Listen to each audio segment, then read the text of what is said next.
Hello दोस्तों, मेरी कहानी है घूंघट में घोटाला। अरे रानी, अरे ओ रानी, सो रही हो क्या अभी तक? मेरी जेठानी जोर जोर से चिल्ला रही थी घर के आंगन में खड़े होकर। तभी मैं भागती हुई अपने कमरे से निकली और बोली, दीदी आ गई मैं। जेठानी बोली, रानी तुम्हारा नाम रानी है, तुम रानी नहीं हो। मैंने तुम्हें रात में ही समझाया था कि सुबह को जल्दी उठ जाना, तुम्हारी मुंह दिखाई की रस्म है।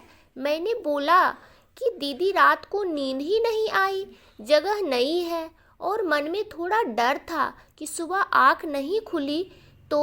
रजनी दीदी हंसते हुए बोली, रानी मेरी प्यारी देवरानी, जल्दी से घूंघट कर लो, अगर माँ जी आ गईं तो हंगामा हो जाएगा।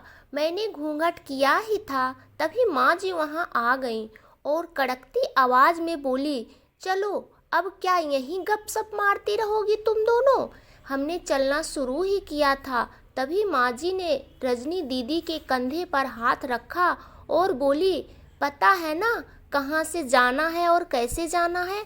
माँ जी ने बोला कि जब भी कोई बड़ा तुम्हारे सामने खड़ा हो तो हमेशा घूंघट में रहना और कम से कम अपनों बड़ों के सामने आना, और बिना घूंघट के तो कभी नहीं।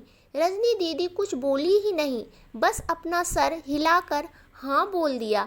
मैंने भी बस अपना सर हिलाया। माँ जी के जाने के बाद मैंने पूछा, रजनी दीदी आप तो स्कॉलर हो और इन सब चीज़ों को कैसे निभाते हो?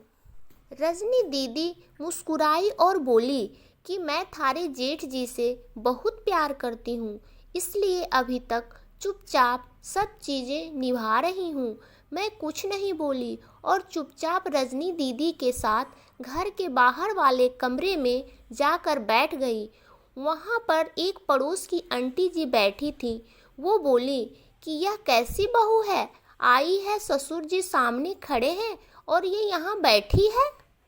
मुझे कुछ समझ नहीं आया। मतलब रजनी दीदी बोली कि आंटी जी अभी नई बहू है, यहाँ के रीति रिवाज सीखने में थोड़ा समय लगेगा।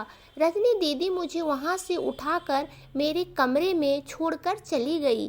6 महीने यूं ही छोटी छोटी चीज़ों में बीत गए। फिर एक दिन मैं राहुल के साथ साड़ी लेने गई। राहुल का फ़ोन आया और वो दुकान से बाहर बात करने चला गया। साड़ी की दुकान पर मैं बेधड़क होकर साड़ियाँ देख रही थी। तभी साथ में बैठे हुए अंकल जी खांसे। एक बार, फिर 2 बार, फिर 3 बार। मैंने साड़ी वाले भैया से बोला कि भैया इन अंकल जी को पानी दे दो, बहुत खांसी हो रही है। अंकल जी भड़क उठे और बोले, क्या बदतमीज़ लड़की है, ये कुछ शर्म लिहाज है या नहीं इसे? दुकान पर हंगामा देख राहुल बाहर से भागकर अंदर आया और अंदर आते ही अंकल जी के पैर छूकर बोले, मामा जी आप यहाँ? मैं घबरा के दुकान से बाहर निकल आई, एक लंबा घूंघट कर के गाड़ी में बैठ गई। राहुल बाहर आया और गाड़ी में बैठकर गाड़ी बहुत तेज चलाने लगा। मैंने धीमी आवाज़ में बोली, गाड़ी बहुत तेज चला रहे हो, कहीं एक्सीडेंट ना हो जाए। हम घर पहुँचे ही थे तभी माँ जी ज़ोर ज़ोर से चिल्लाते हुए बाहर आई, देखो आ गई ये रानी साहिबा, खानदान की इज्जत मिट्टी में मिलाकर। तभी रजनी दीदी आई और बोली, माँ जी मेरे शादी के 6 साल हो गए हैं, मैं अभी तक मामा जी को नहीं जानती, ये कैसे जानेगी? माँ जी जोर से चिल्लाई, देखो कैसे चपड़ चपड़ जवान चल रही है इस रजनी की। कभी राहुल सब की बात काटते हुए बोले कि माँ ये दोनों सही बोल रही हैं, अगर ये हमेशा घूंघट करके रहती हैं तो ये मामा जी को कैसे पहचानेगी? और माँ आज मामा जी के फ़ोन पर तुमने पूरे घर की शांति को भंग कर दिया है। ये वही समाज है जिसने सीता मैया पर भी उंगली उठाई थी। पिताजी और जेठ जी ने भी अपना पक्ष राहुल के साथ ही रखा।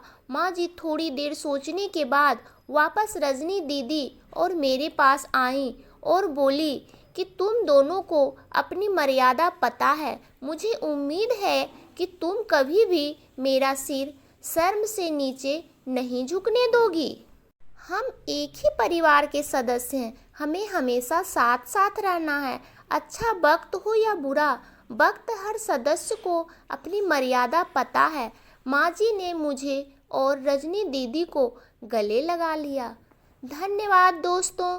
तो मेरी कहानी कैसी लगी आप कमेंट करके ज़रूर बताएं और मेरी कहानी को लाइक करें, चैनल को सब्सक्राइब करें। धन्यवाद दोस्तों।